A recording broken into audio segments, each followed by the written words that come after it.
जिंदगी ने जो कुछ भी दिया है उससे प्यार करो, जहां हो उसे स्वीकार करो और हर लम्हे को जी भर के जियो।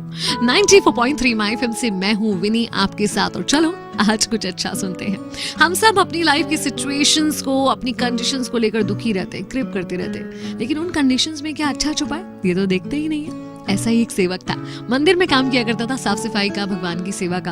अपनी जिंदगी से बहुत दुखी, हैरान, परेशान कि ये सब कुछ मेरे साथ ही क्यों हो रहा है वगैरह वगैरह सोचता रहता था। एक दिन उसने भगवान से कहा कि आपकी जिंदगी अच्छी है, आराम से एक जगह खड़े रहना है, कुछ नहीं करना है, मेरी जिंदगी देखो कितनी कठिन है। भगवान ने कहा ऐसा नहीं है, यहाँ मेरी जगह पर होना आसान नहीं है, बहुत कुछ मैनेज करना पड़ता है। उसने कहा कैसी बात करो आप, ऐसा है तो एक दिन आप मेरी जिंदगी जी के देखो और मैं आपकी जिंदगी जी के देखता हूँ। भगवान ने कहा नहीं भाई, मेरी जगह पे रहकर बहुत पेशेंस रखना पड़ता है, तुमसे नहीं होगा। उसने कहा जरूर होगा, आप मुझे मौका दो, आप जो कहोगे जैसा कहोगे करूंगा, लेकिन एक दिन के लिए मुझे भगवान बनने दो और आप एक साधारण इंसान बन के जी के देखो। भगवान मान गए, लेकिन भगवान ने कंडीशन रखी कि बहुत सारे लोग आएंगे, तुमसे कुछ भी कहेंगे, लेकिन तुम्हें रिएक्ट नहीं करना है। वो तुमसे चाहे प्रार्थना करें, चाहे तुम्हें अच्छा बोले, बुरा बोले, तुम्हें सीधे खड़े रहना है, ना तुम्हें कुछ बोलना है, ना अपनी जगह से हिलना है, बिल्कुल मूर्ति की तरह ही खड़े रहना। उसने कहा ठीक है, इसमें कौन सी बड़ी बात है, मैं कर लूंगा। अब बन गया वो सेवक भगवान, और भगवान निकल गए एक दिन की छुट्टी पर। सबसे पहले एक व्यापारी आया मंदिर में, जिसने हाथ जोड़कर प्रार्थना करी कि हे भगवान, एक नई फैक्ट्री लगा रहा हूँ, मुझे खूब धन धान्य देना, मेरे उस फैक्ट्री को खूब तरक्की देना। ऐसा बोलते हुए जैसे ही झुका तो उसका वॉलेट गिर गया, वॉलेट वो वहीं भूल कर चला गया। अब मूर्ति बने सेवक को मन करा कि उसे रोक कर बता दूं कि तेरा वॉलेट गिर गया भाई, मगर नहीं बता पाया क्योंकि कंडीशन थी कि बोलना नहीं है, हिलना नहीं है। उसके बाद एक गरीब व्यक्ति आया, जेब से 1 रुपया दिखाकर बोला कि ये लास्ट 1 रुपया बचा है, क्या करूं, इससे माँ की दवाइयां खरीदूं या परिवार का पेट भरूं, समझ नहीं आ रहा भगवान, मैं कैसे जीवित रहूं और अपने परिवार को जीवित रखूं। और देखा उसने नीचे तो उसको सामने एक वॉलेट पड़ा हुआ दिख गया। हे भगवान, धन्यवाद, धन्य हो, तुमने तो मेरे सारे संकट दूर कर दिए, पैसों से भरा हुआ ये वॉलेट मुझे दे दिया। इसके मन में आया कि अरे मैंने नहीं दिया, ये चोरी करके जा रहा है, इसे रोक लूं, लेकिन कंडीशन वही थी कि ये बोल नहीं सकता है और हिल नहीं सकता है।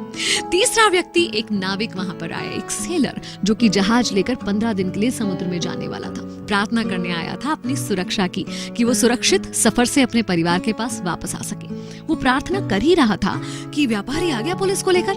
देखिए देखिए, इसने ही मेरा वॉलेट चुराया है, क्योंकि मेरे बाद मंदिर में यही आया है। पुलिस उसे पकड़ कर ले जा रही थी और अब उस सेवक से बर्दाश्त नहीं हुआ कि इनफ इज इनफ, अब मैं और मूर्ति नहीं बन सकता, अपनी आंखों के सामने इतना गलत होता हुआ नहीं देख सकता।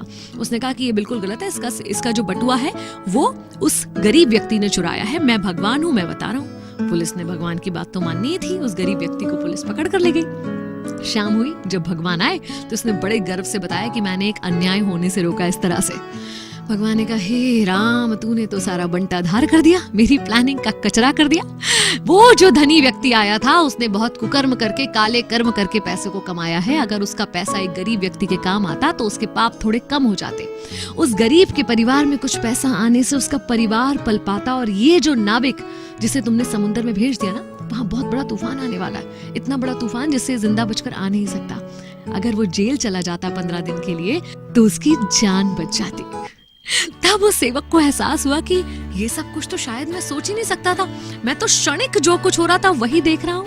और यही हम और आप भी करते हैं, ऊपर वाले की उस लंबी प्लानिंग को समझ नहीं पाते। कुछ क्षणों के लिए जो चीजें हमें लगती हैं कि हमारे साथ गलत हो रही हैं, एक्चुअली उसके पीछे भगवान का कुछ बड़ा अच्छा सा प्लान छुपा होता है। याद रखिए, अगर ये आपकी मर्जी से नहीं हो रहा है ना, तो ये भगवान की मर्जी से हो रहा है, और जो कुछ भगवान की मर्जी से होता है वो बहुत अच्छा होता है।